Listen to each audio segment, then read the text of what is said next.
Hi guys, this is your streamer Carlos. On today's video, I'm going to give you my review of WWE SummerSlam 2024, Cleveland, Ohio, or Believe Land. So here we go, guys. I really enjoyed SummerSlam. The 36th edition. If I'm not wrong, of WWE SummerSlam, this time from Believe Land itself, Cleveland, Ohio, home of The Miz, home of Logan, arrogant, scared like a chicken, Logan Paul, and Bedwetter,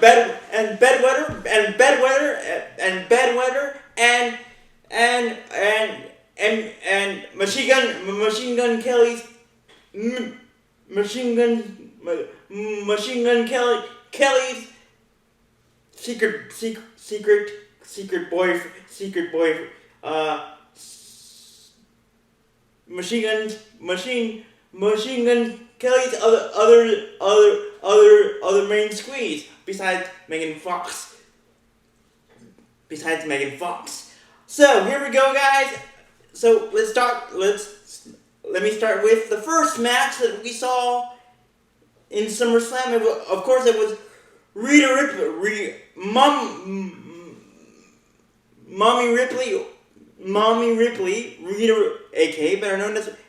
aka also known as Rhea Ripley versus Liv Morgan for the Women's World Heavyweight Championship. Now, as you guys can, if you haven't seen, or if you haven't been catching up on Raw slash Raw and SmackDown recaps on SmackDown recaps of Raw. Here's the deal. Rhea Ripley got injured a few months ago, or about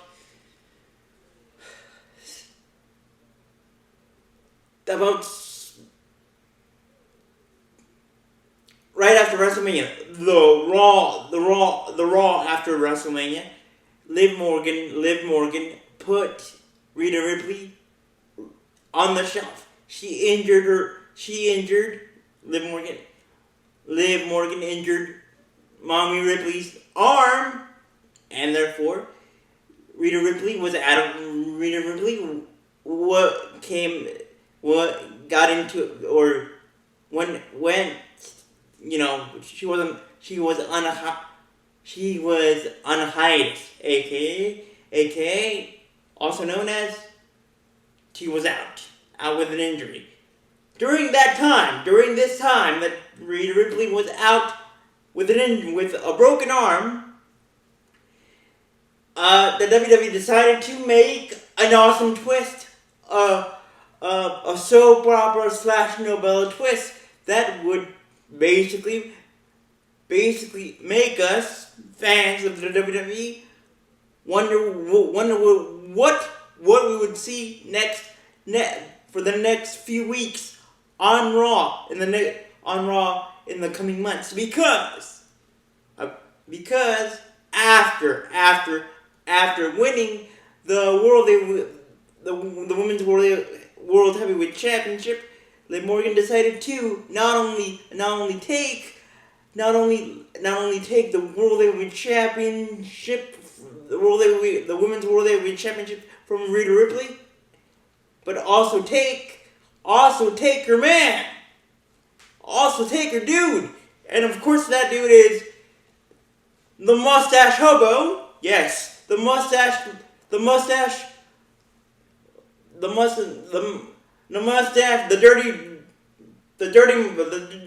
dirty mustache wearing Pedro Infante, who to add a little bit more context, who was a classic golden age Mexican actor. So, so, so, that's why. So Liv Morgan had been trying to seduce, and basically seduce dirty Pedro Infante, aka also known as Dominic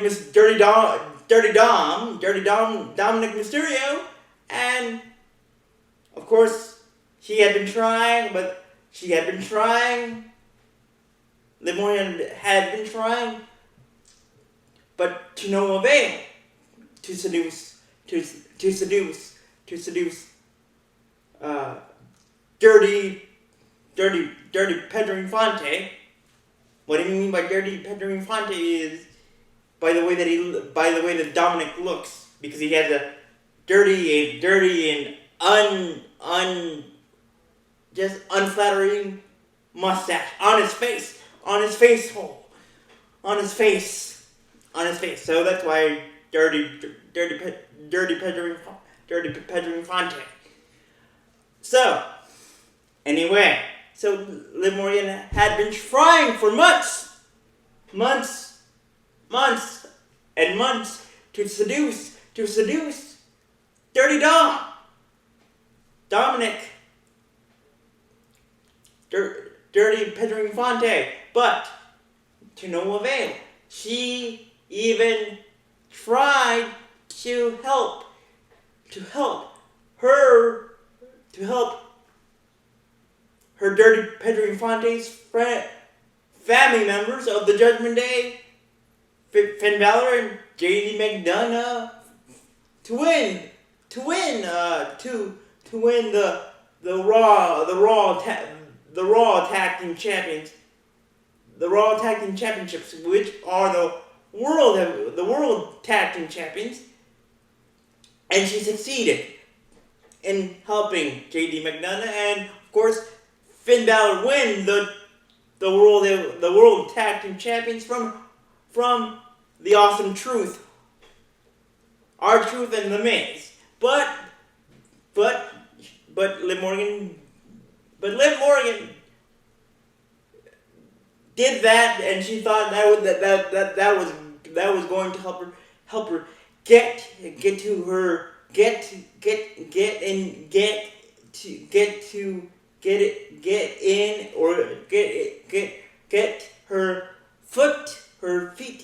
her foot into the door, into the doorstep of her dirty Pedro Infante's heart, Dominic Mysterio's heart.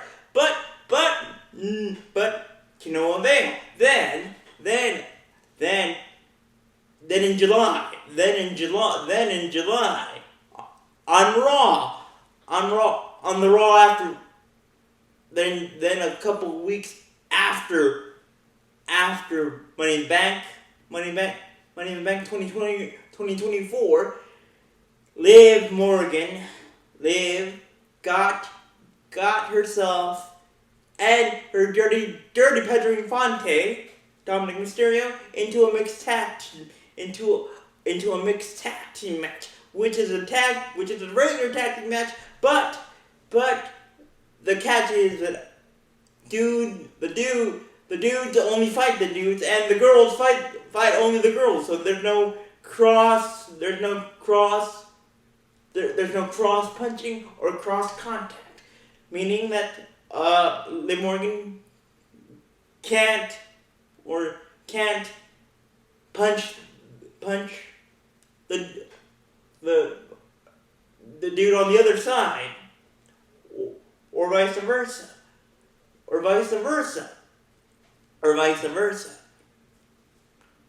Liv Morgan can't punch the dude on the other side, or vice versa. Dirty Pedro Infante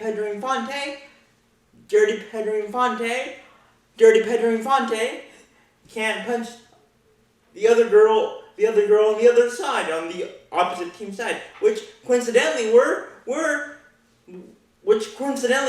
his father, Dirty Dirty Pedro Infante's father, and legendary luchador, and one of my personal favorites, Rey Mysterio and Selena Vega, which are a part of the new LWO, or Latino World Order.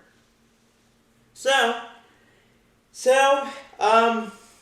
the match went pretty great, went pretty well, went pretty good, but to the surprise of all of us, in the excitement of finally beating his deadbeat dad, according to Dirty Pedro Infante's words,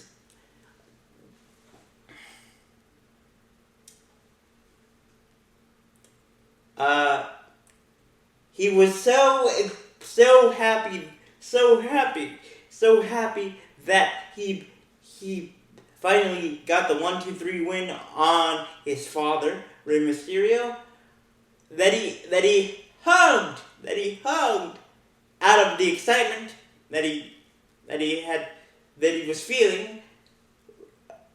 Liv Morgan was like, then Dirty Pedro Infante was like, he was like shocked and stopped his hugging motion, or hugging process towards Liv Morgan. But Liv Morgan was like, no, I want all of you, Dirty Pedro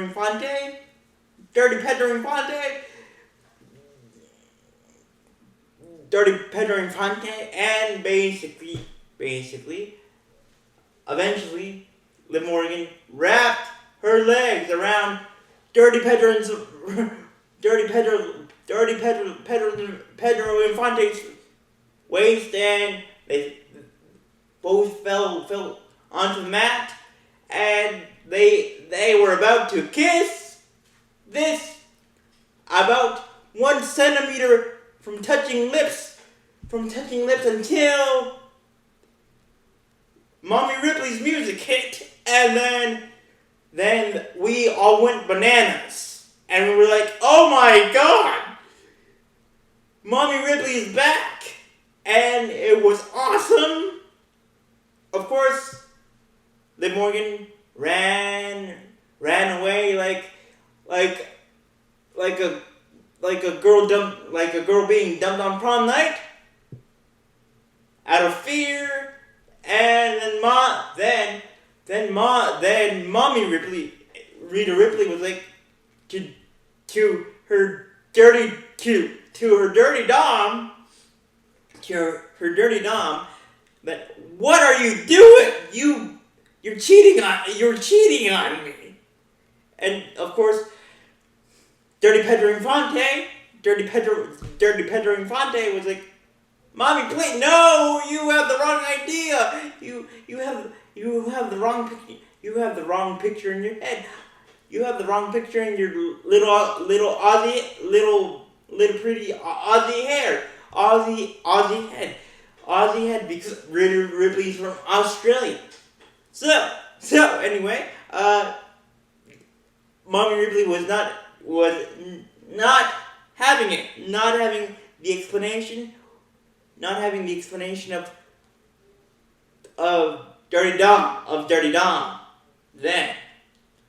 Then 2 weeks before SummerSlam, or yes, about 2 Mondays before SummerSlam, it was official. Rita Ripley wanted, she craved, she wanted to possess, to have her precious world, her Women's World Heavyweight Championship back. That again, she never lost. According to our WWE rule book. So the match was set. So here we go with the match. So here we go, guys, with the match. It was an awesome match. First, Rhea Ripley was dominating. Mommy Ripley was dominating that dirty Pedro Infante, and dirty Pedro Infante, man, that dirty Pedro Infante, dirty Pedro Infante,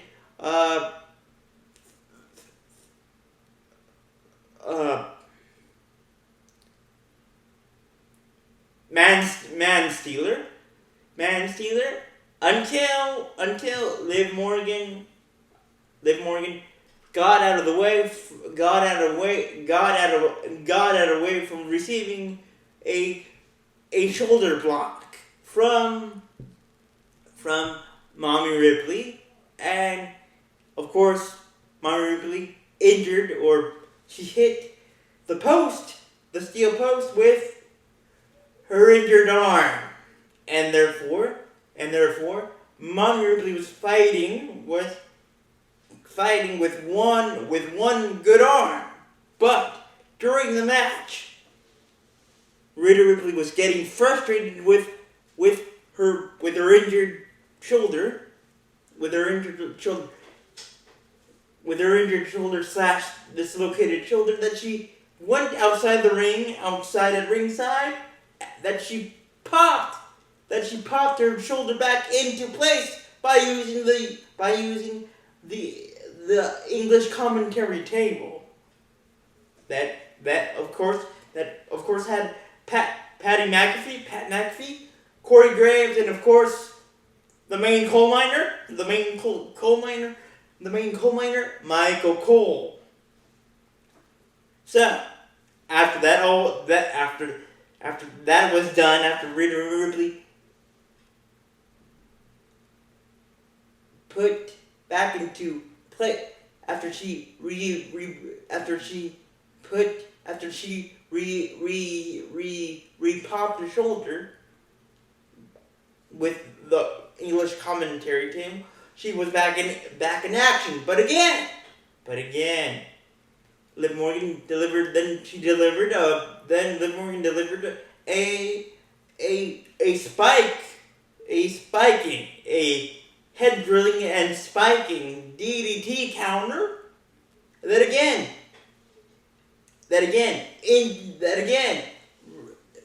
re-aggravated Mommy Ripley's injured shoulder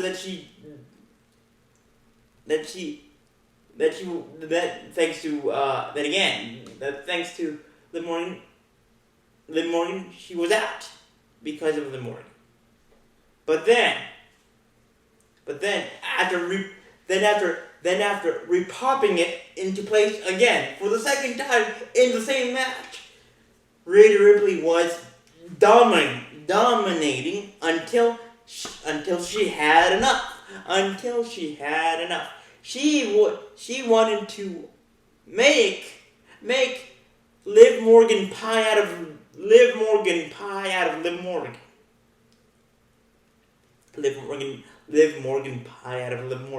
Basically beat her up and basically figuratively speaking, make pie out of her beat up body, out of Liv Morgan's beat up body. And to do that, she would get a steel chair, a back steel chair. But then, to the surprise of all of us, Dirty Dom was like, No, mommy, mommy, you're going to get disqualified. You're going to get disqualified. And lose the match. Now, for context, in the championship match, the champion, whoever the champion has the advantage.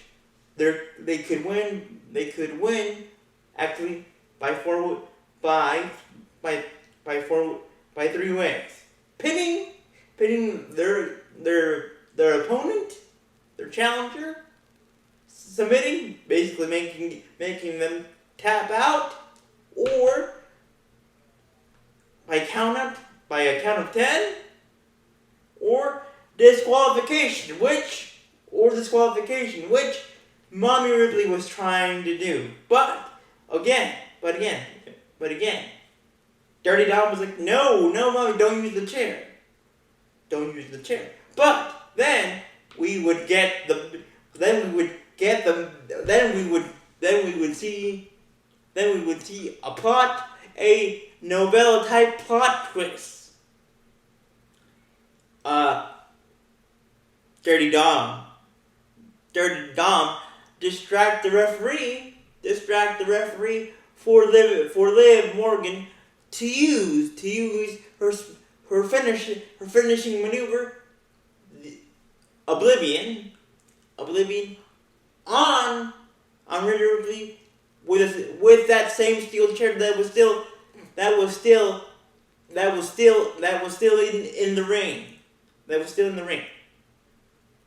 And that's how Liv Morgan got the 1-2-3 victory over Mommy Ripley. But that wasn't it.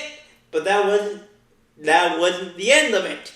Because after doing what he did, after distracting the referee, so Liv Morgan could use the chair Liv Morgan could use the steel chair to her advantage, we could see that there was a conniving, evil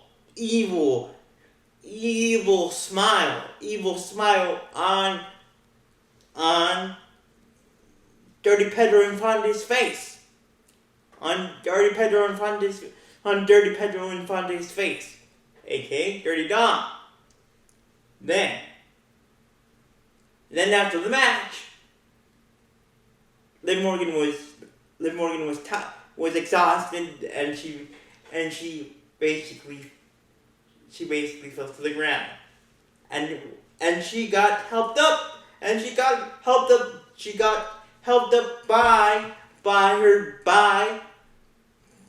her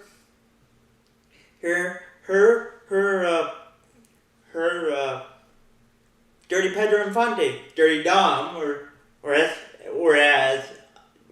Liv Morgan calls Dirty Dom, Daddy Dom, and to the shock of all of us, and to the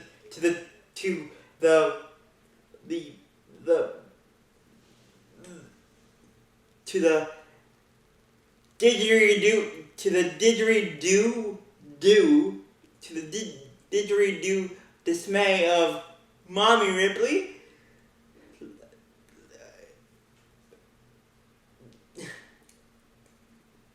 Dirty Dom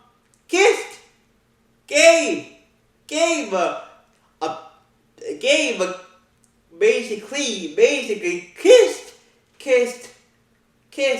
Liv Morgan, and that was the end. That was the end of it. So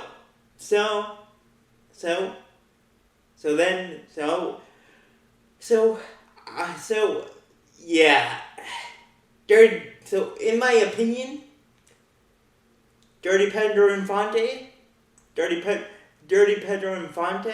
is going to get murdered, going to get run over by Mommy Ripley's rage, including that man-stealing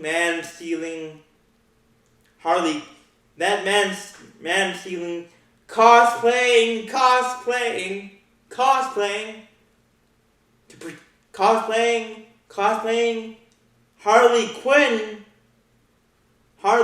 wannabe Liv Morgan. Then, guys, then after the shock, then after the shock of shocks, then after the shock of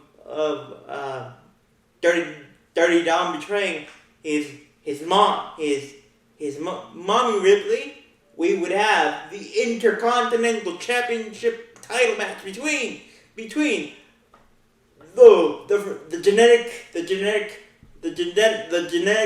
dog-faced Gremlin Jr., also known as Braun Breaker versus the never give up good Canadian of Sami Zayn for the Intercontinental Championship.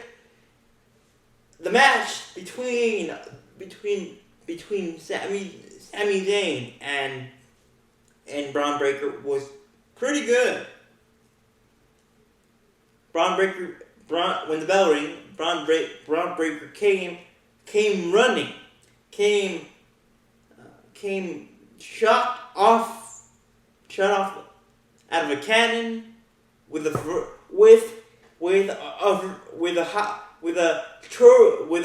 nitro Ferrari engine, and he tried to spear Sami Zayn out of his shoes, out of his body and soul. But again, Sami Zayn was able to counter that and jumped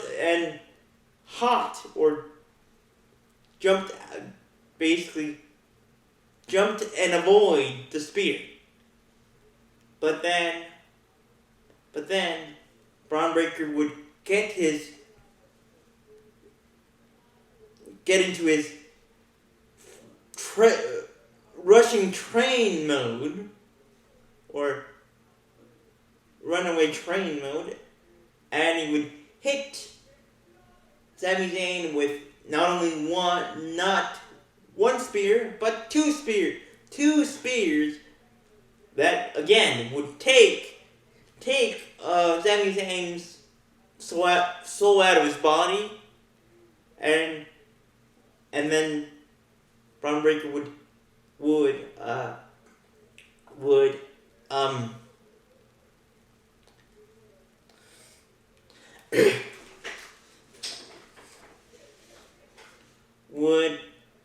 cover Sami Zayn for the 1, 2, 3, and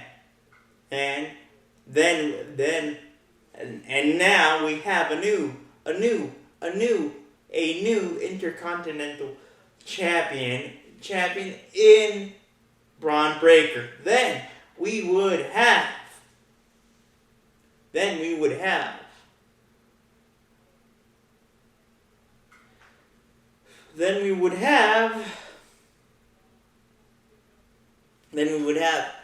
LA Knight versus that wannabe of a YouTuber, which I'm not calling myself a famous YouTuber just yet, but that so-called wannabe YouTuber, Logan Runaway Pants, Logan Runaway Crying Baby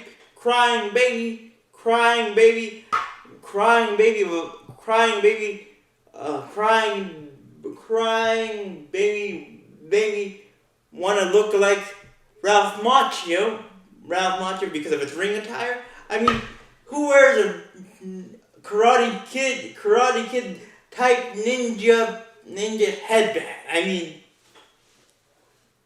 so anyway, LA Knight versus that Logan Paul for the United States Championship, which coincidentally also had MGK. And you know what? And just like I said before, you know what I think about MGK. And Machine Gun Kelly's involvement or friendship or bromance or actual secret romance with Logan Paul. But anyway, it was a pretty good match. I mean, Logan Paul tried everything in his arsenal. He even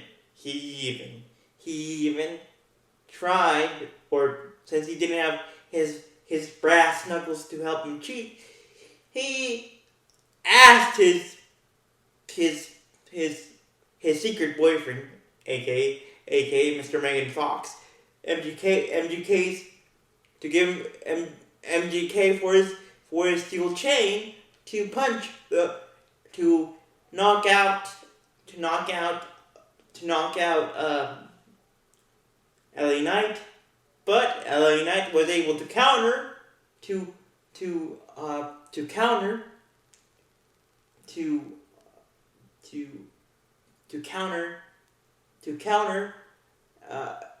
Logan Paul's attempt to give him a steel an MGK steel chain punch, and then after countering that, LA Knight was able to hit his BFT, blood force trauma, or his finishing maneuver, blood force trauma, or BFT. Then we would have not a title match, but a personal and intense rivalry come to an end when we saw CM Punk, Philip CM Punk versus Drew, I'm a leprechaun wearing a skirt, McIntyre, and the special guest referee was Seth freaking Rollins. Now, as you guys if you guys don't know, or if you do know a little bit of what's been going on with Drew McIntyre and CM Punk, it's been awesome and a little bit way too personal in my opinion, to add to the storyline. Okay, at this year's Royal Rumble, this year's Royal Rumble, Drew McIntyre injured CM Punk's arm, another broken arm at the Royal Rumble, and CM Punk was out, but he wasn't out completely from the WWE, because during his time out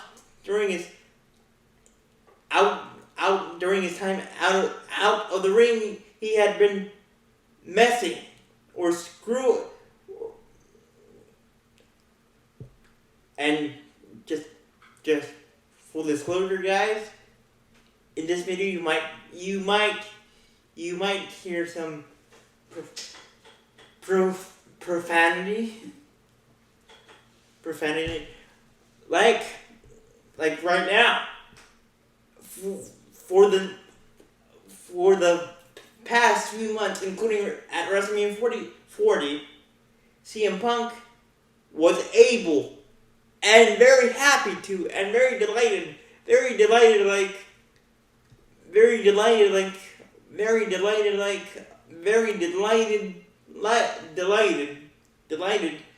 to screw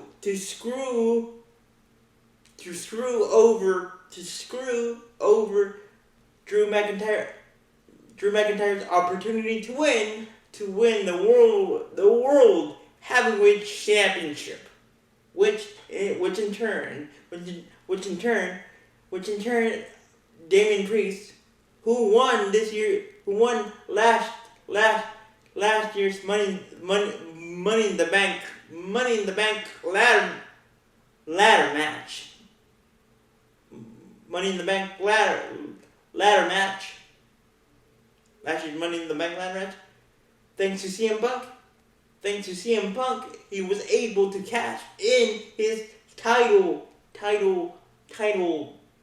shot briefcase to get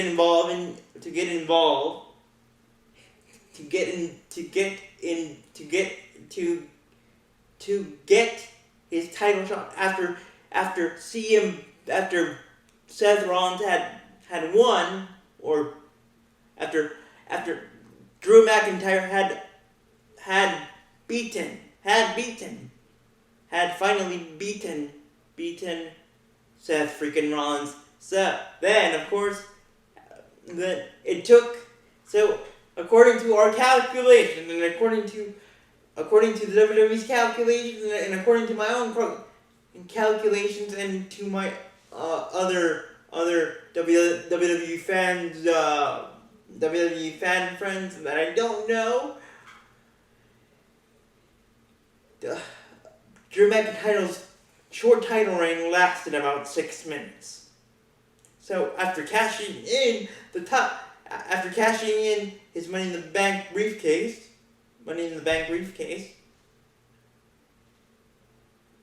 Damian Priest was able to give to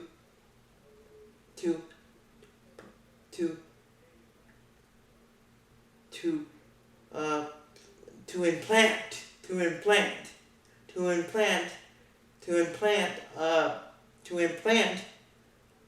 Drew McIntyre with his South of Heaven choke slam. And then after that, Damian Priest covered Drew McIntyre for the 1, 2, 3. So for the past few months, the rivalry between Drew McIntyre and CM Punk has been unraveling before our eyes in a good way, and it had gotten personal because CM Punk has a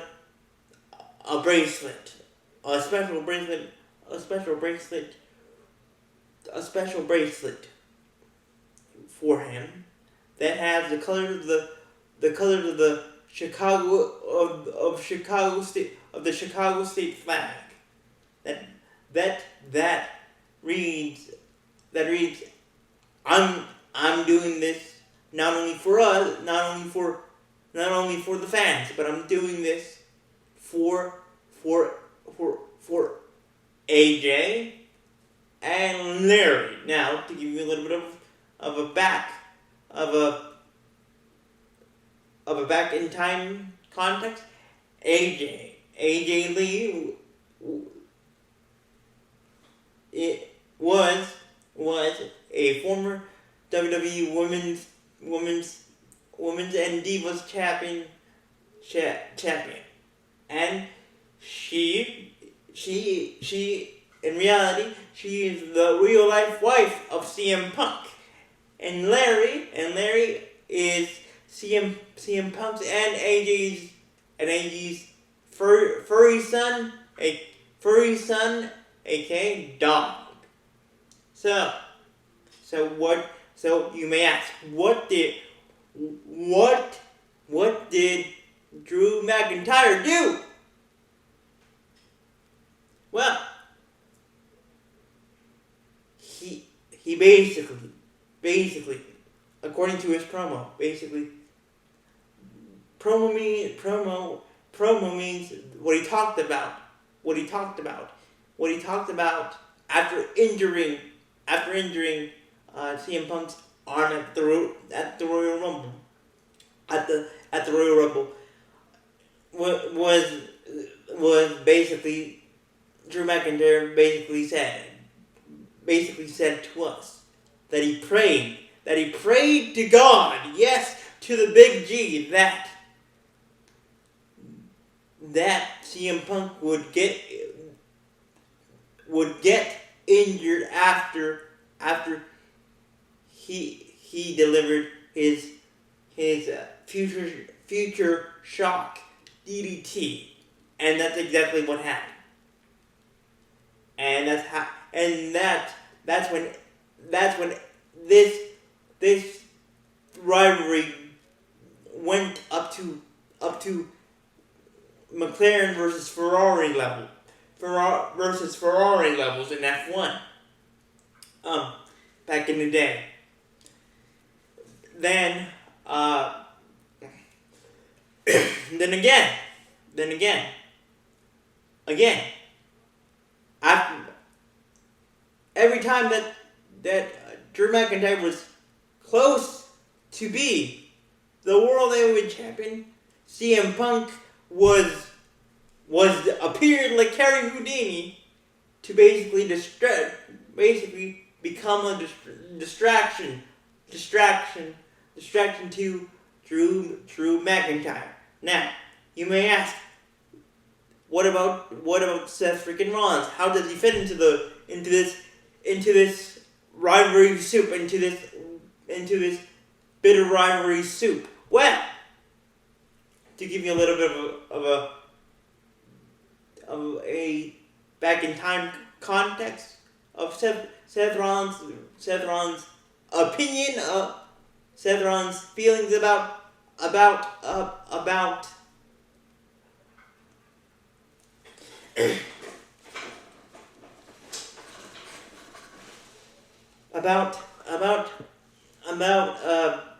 CM Punk. Well, before CM Punk came back, before he came back to the WWE, he had been in AEW, which in my opinion, no, I'm gonna give you my true opinions about AEW. AEW is the rival promotion, or the rival company of WWE, and I'm gonna get into a little bit of that. So, yes, AEW is the company rival of the WWE, which in my opinion are, yes, Tony Khan. I'm talking to Tony Khan. I'm talking to you, Tony Khan. You wanna be Eric Bischoff, and wanna be Vince Russo? You don't understand. You don't understand what the Monday Night Wars means to WWE hardcore fans like me. And come on, Wednesday Night Dynamite, that doesn't have any Monday Night Wars flavor to it. You just change the date, and instead of Monday Night Nitro, you decided to just attach the word dynamite. I mean, dynamite is a very explosive word, but come on, who are you trying to be? Eric Bischoff's son? Which I know you're not. And are you trying to be Eric Bischoff's son? And are you trying to be are you trying to be like Vince Russo that took WCW to the ground? Well, let me tell you something. Tony Khan, I respect you as an owner of the Jacksonville Jaguars, but you don't come close to the level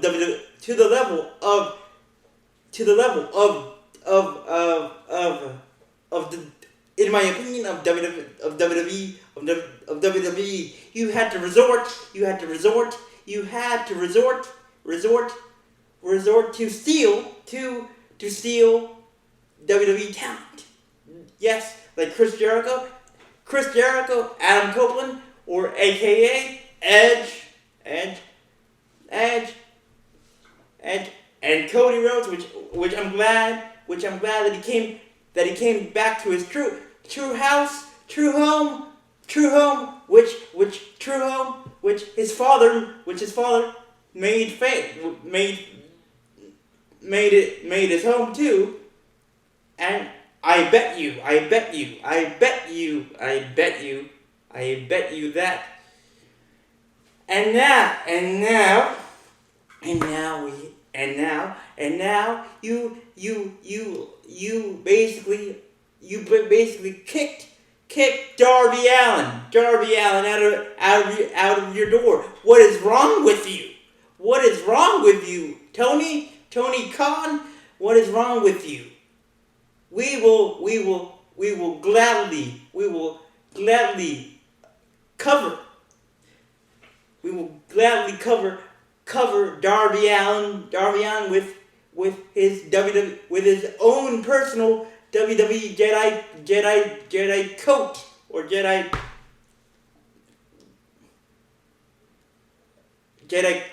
coat, and Sasha Banks or Mercedes Moné. You deserve better. You deserve better.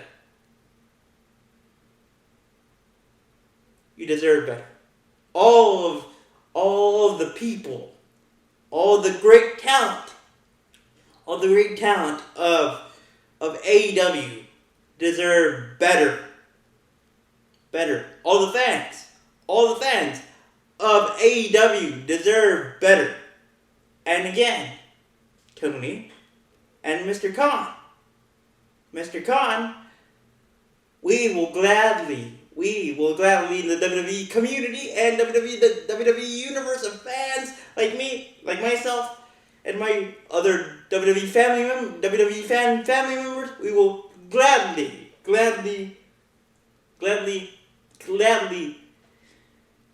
give the opportunities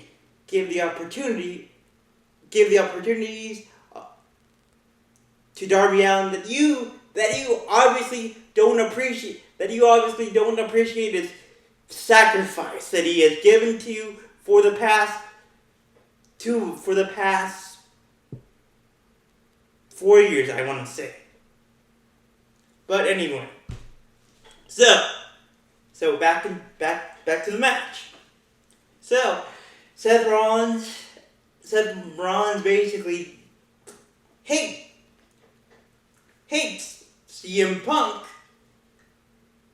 probably at an equal level of hatred like Drew McIntyre. But Seth Rollins' hatred for CM Punk doesn't necessarily involve the ring action per se. Because again, CM Punk before he came back home, back where he belongs, in my opinion, he was at AEW, and basically Seth freaking Rollins, without saying the forbidden letters, basically said to CM Punk, dude, you ran like a runaway bride, crying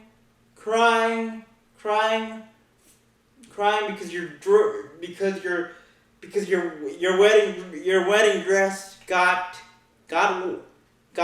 wine poured all over it, and you decided to, and you decided to leave. Then after a decade, you basically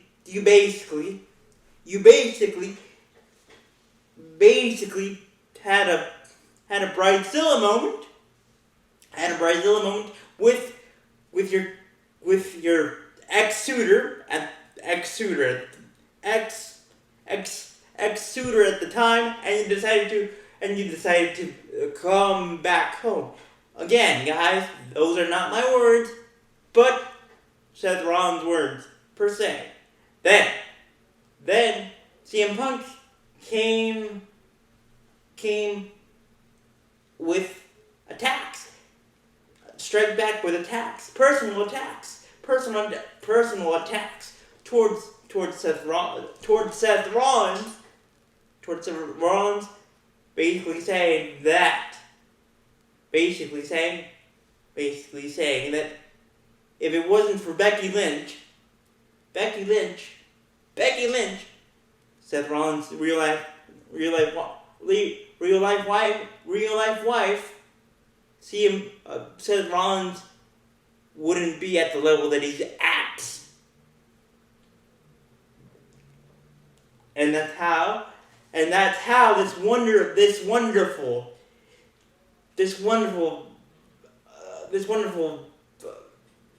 trio of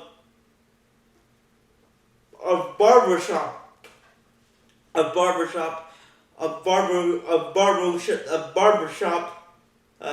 singers with steel chairs got together. But again,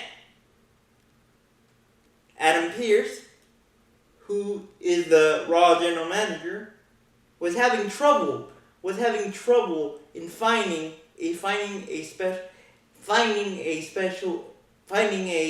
referee to referee the match, to count the 1, 2, 3 in the match between CM Punk and Drew McIntyre. But because Drew McIntyre had been crying that every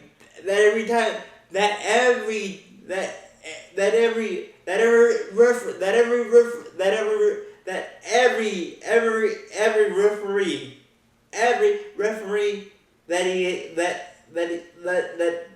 refereed his matches up to this point wasn't able to basically make CM Punk leave the arena. So what does Adam Pearce do? Makes a stipulation that Drew McIntyre wouldn't have any physical contact with CM Punk, and vice versa as well. And then he surprised us. Then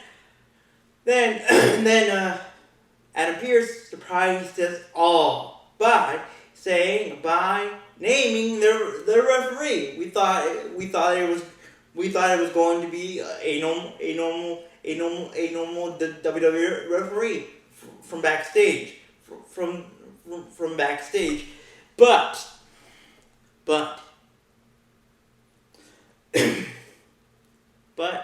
we were wrong. Adam Pearce gave us a surprise made us go, what the fucking? By naming Seth freaking Rollins the special guest referee. So that's how we got to this point. So the match itself was pretty intense. And I have to say that Seth freaking Rollins had a very unique way of counting, but in my book, he did an awesome job. He did an awesome job. he did a great job. But anyway,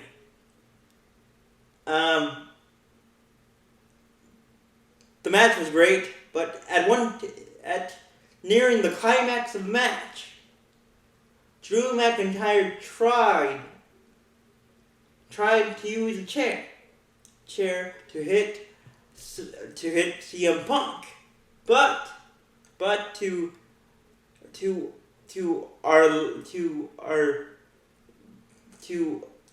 that fake to fake Braveheart's heart. Seth freaking Rollins was able to stop Drew McIntyre from using the black steel chair on CM Punk. But then Drew McIntyre got into a little argument, into a little word fight with Seth freaking Rollins, and he was like, and Drew McIntyre was like, dude, you know who CM Punk really is? He left this company. He's a disease. He's a disease. He's a disease. He's a disease for our WWE, for our WWE, but then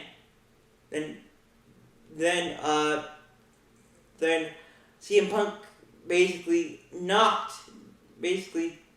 shoved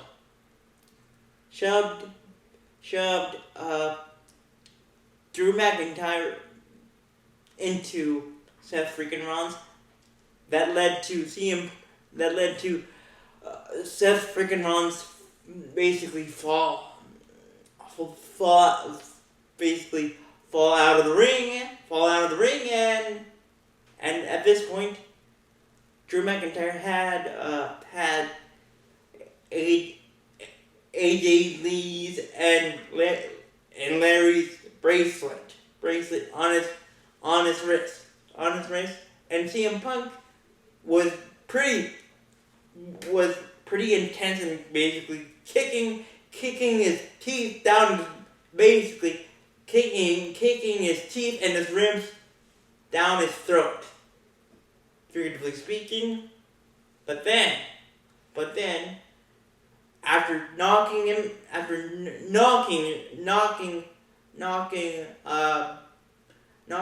Drew McIntyre for a couple minutes, the same bracelet that AJ Lee, that same bracelet that CM Punk wears with passion, fell onto the mat, and at this point, Seth Rollins was back vertically. He was standing up. He was good. What did Seth freaking Rollins do with the bracelet? Which I think I would have done. The same thing as Seth freaking Rollins. He put AJ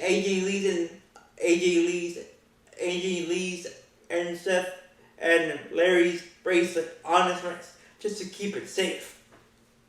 But then when CM Punk saw this, he went ballistic, and he was like, and CM Punk went ballistic. Then CM Punk went completely ballistic and was like, basically to Seth freaking Rollins, what are you trying to do? Why do you have my bracelet? Why do you have my bracelet on your wrist? On your wrist. And Seth freaking Rollins tried to explain to to CM Punk, dude, I have it. I know it's yours. I have it. I have it. I have it. I have it. I have the bracelet. I have your bracelet on to keep it safe for you. You don't need to be focused on me. You need to be focused. You need to be focused on that fake Braveheart Drew McIntyre. Then, after that, CM Punk does the unthinkable but highly awesome and predictable thing. He gives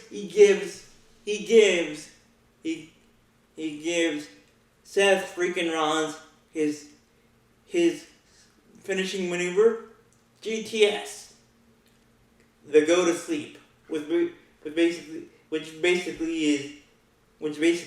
goes like this.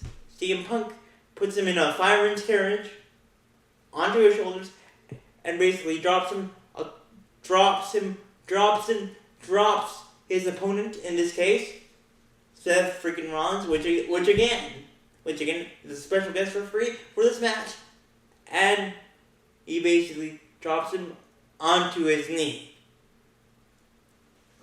and he goes and like the name said, he's knocked out.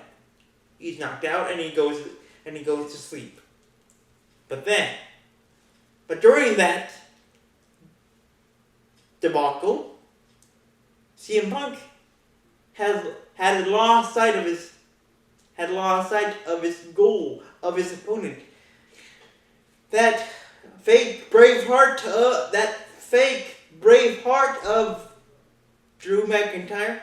And when Drew McIntyre was able to gather himself again and get back up, Drew McIntyre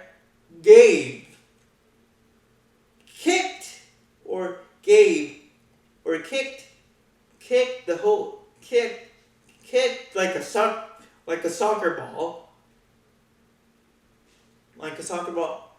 CM Punk's his little private parts. And after hitting that low blow onto CM Punk, Drew McIntyre did his finishing maneuver on CM Punk called the Claymore Kick, which is basically a flying boot. A flying boot to the face. Or in this case, in CM Punk's face, on the side of his head. Then we see a back from his nap, waking up from his nap. Seth freaking Rollins count the 1, 2, 3,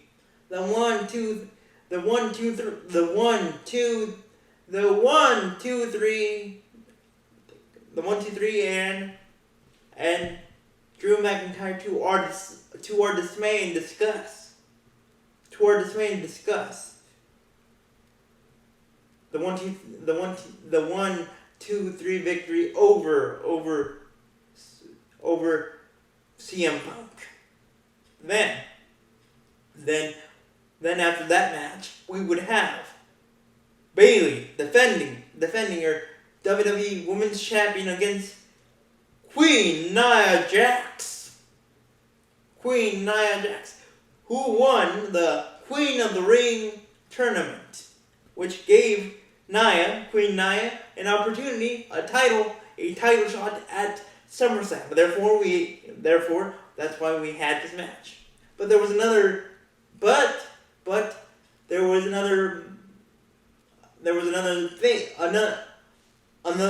someone to this equation, because the winner of the Money in the Bank, the Women's Money in the Bank ladder match, was also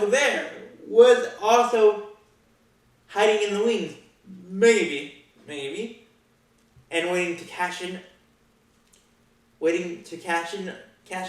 on either Nia Jax, or Bayley.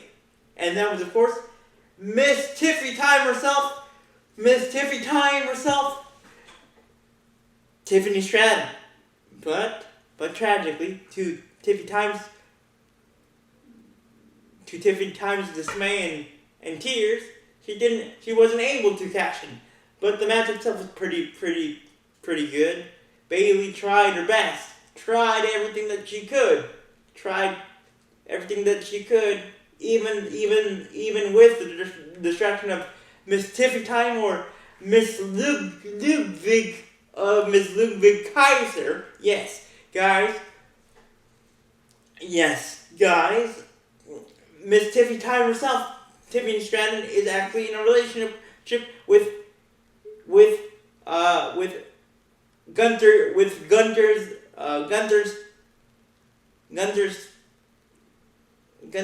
village fool from Imperium, Ludwig Kaiser. But anyway, so Bayley tried everything that she could, even with Miss Tiffy Time's distraction. But at the end of the match, Nia Jax was able to deliver not once but twice, maybe 3 times, her finishing maneuver, the Annihilator. The Annihilator, which basically is her finishing maneuver, tribute finishing maneuver to her cousin, her long distance cousin, her 45th time removed cousin, Yokozuna. Then after Queen Nia Jax became the new WWE Women's Champion, we would have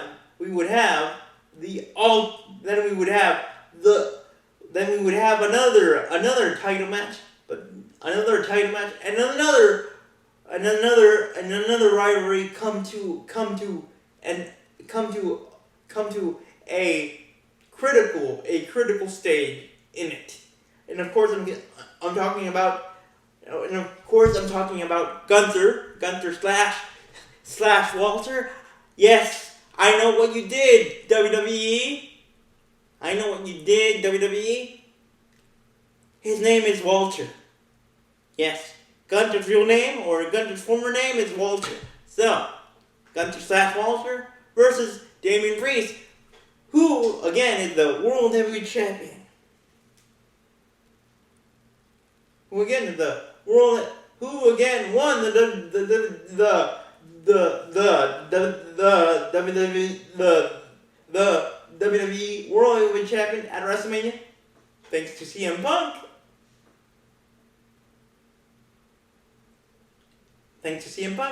But anyway, the match was great. The match was back and forth. The cool thing about this match was that for the first time ever, we saw Gunther slash Walter bleed from his chest because he got delivered a big chop, a big Gunther type, big self type chop from El Campeón Damian Priest. But it was a very good match. It was very physical, and we thought, and Damian Priest hit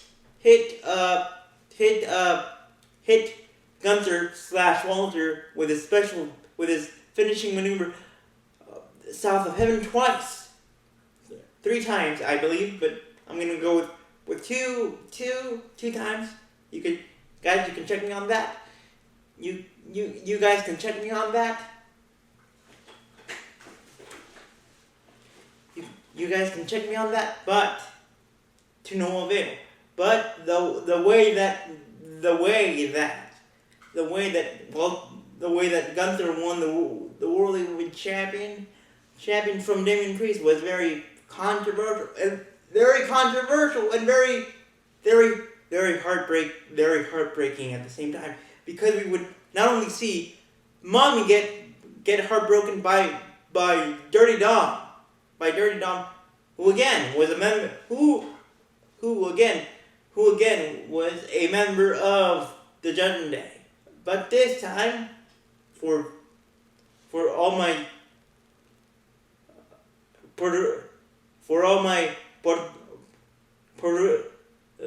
friends of Puerto Rico,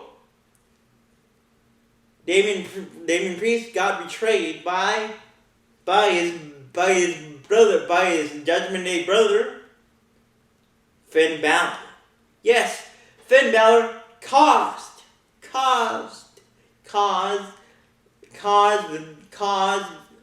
basically drove a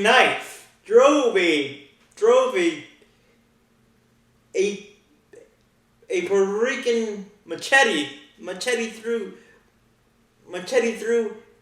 Damien Priest's heart, and basically Finn Balor is the reason why we have Gunther / Walter as the new world heavyweight champion. And which means that I believe at the next pay-per-view or PLE, which is going to be in Berlin, we will have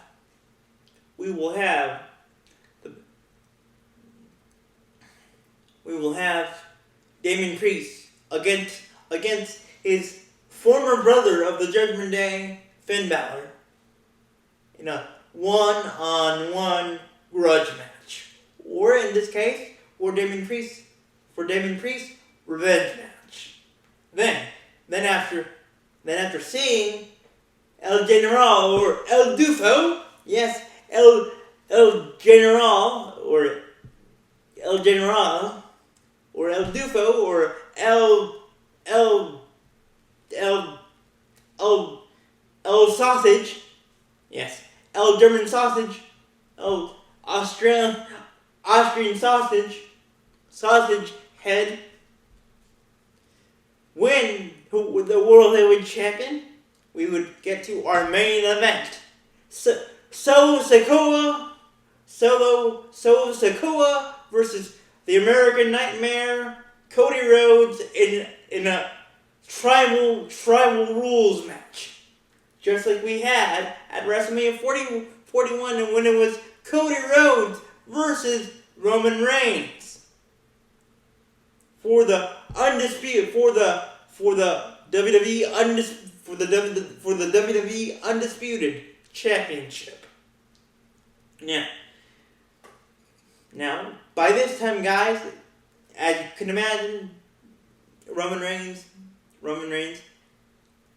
had not been seen since WrestleMania. But he would make his triumphant return he would make his return. But before that could happen, Solo Sikoa,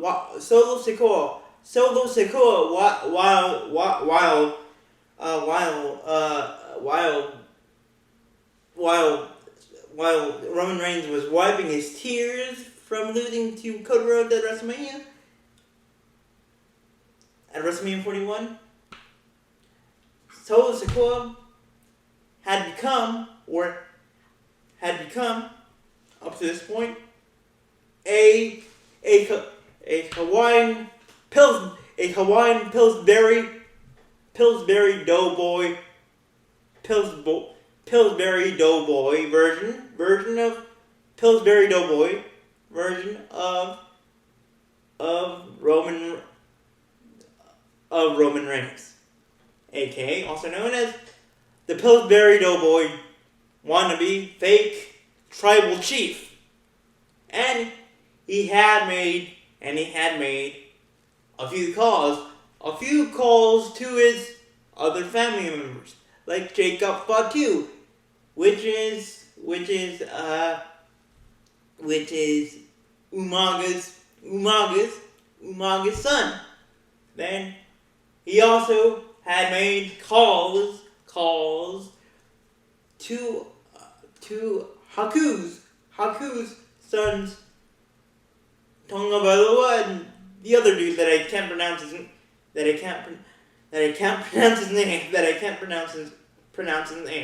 And if you put all four together, they had been calling themselves the new and improved bloodline. But at this point,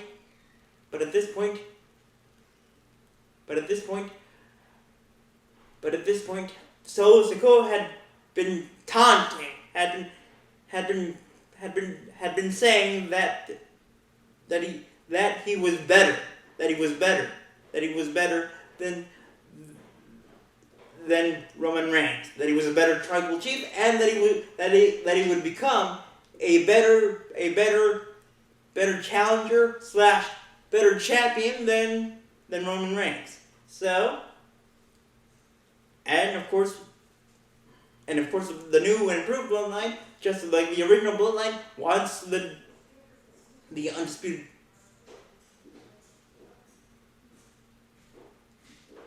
undisputed championship. So